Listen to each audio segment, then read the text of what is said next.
morning, everybody. Welcome back. We're going to be talking our last lesson on the Lord's Prayer here. And as you might have guessed, we're going to be talking about bread.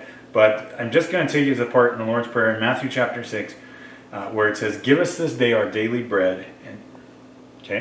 And so what God is asking us to pray for there is for our needs. How many of you guys need to eat? Everybody should be putting up their hand. How many of you guys need to drink?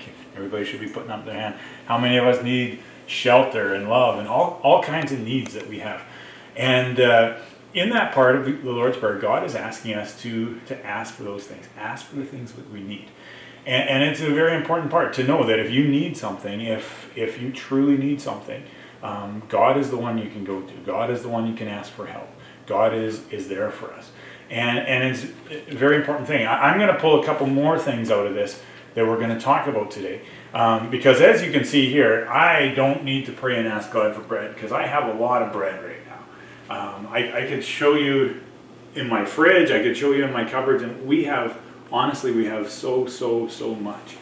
And we're very, very blessed.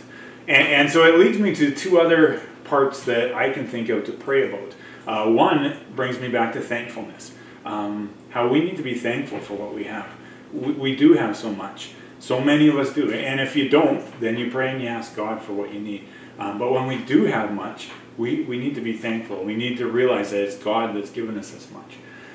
Secondly, the second part of that prayer that I think we need to turn to is, if we have so much, what does God want us to do with that? Does he want us to eat all this bread by ourselves? Or does he want us to share? Does he want us to give? And even that can be part of a prayer where we're praying to God and saying, God, what do you want me to do? I'm thankful for what you've given me, but what do you want me to do with it all? And very shortly we're going to use this bread, and we're going to tell you a story from the Bible that's going to help teach us that lesson.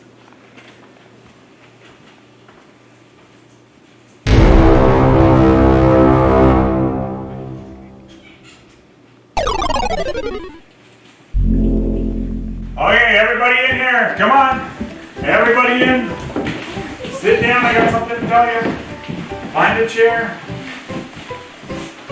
Alright, something happened and I am leaving town. Okay, I gotta go. I need to leave right away. I don't know when I'll be back. There's a whole bunch of bread over on the table there, so you should have lots to eat while I'm gone. Nathan is in charge. Alright, everybody hears that? Nathan is in charge. Okay, so yeah, I'll be back. Nathan, you're in charge. Make sure you look after everyone. See you guys when I get back. All right, I love you. See you later. Bye. Bye. Have a good day.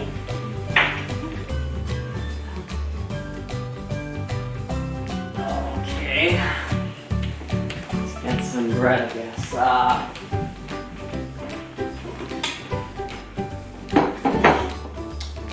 Okay, who should I give bread to? I like you. Have here you go. You ate last week. Yeah. You're growing. If you didn't get food, you can just eat the crumbs, I guess, underneath the table. I don't care.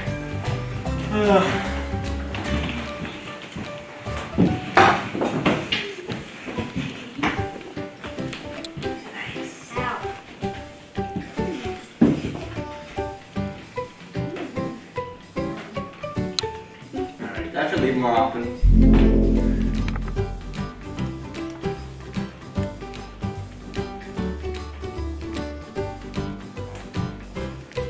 Alright, I'm back. What is going on? Alyssa. Oh man. Nathan! Nathan! Yeah? Hey guys, so here's the story that I want to tell you from the Bible that talks about being a faithful and wise servant. So in Luke chapter 12, verses 42 to 48, I'll read it to you. The Lord answered, Suppose a master puts one of his servants in charge of his other servants.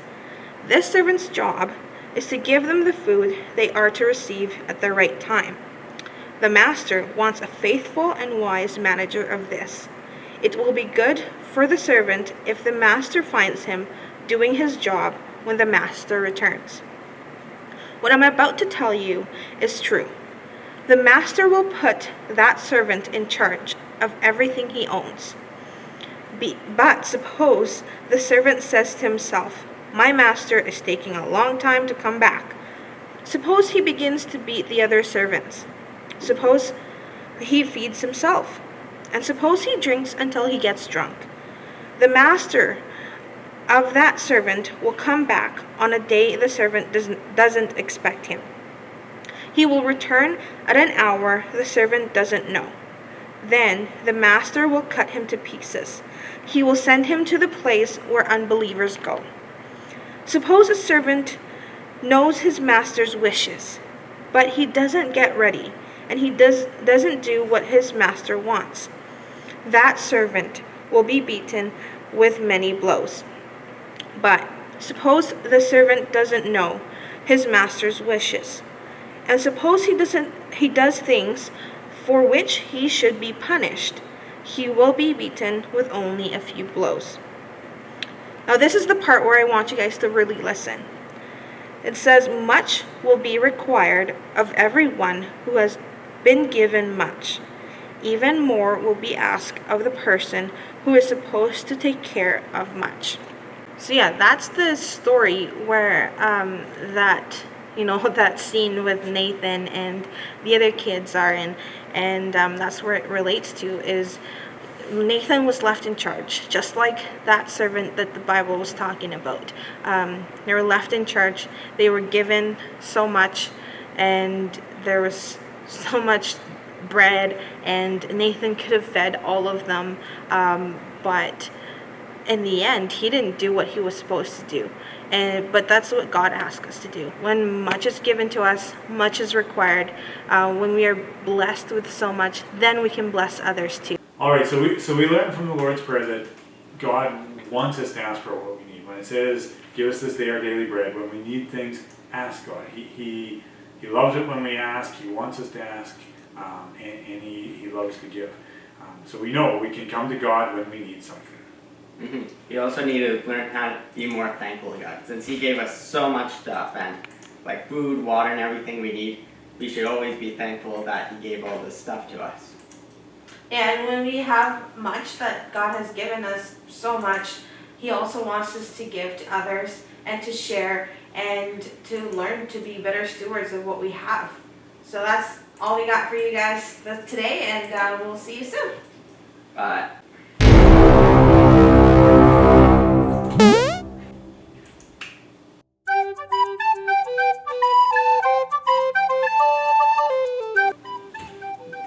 Grab the bread. Okay. Go. It's a message for all the kids out there who realize that they need change their lifestyle. Yeah. This was what will become of you. Okay. Yeah, let's hear again from. Nope. Okay, cut.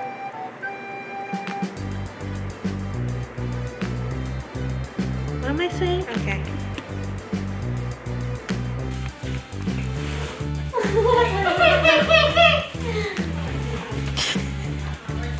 It's over there. It's in the other room.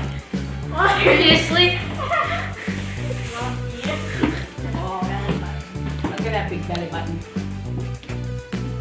Alright, it's taking the video. Hi, Rhea. Hi.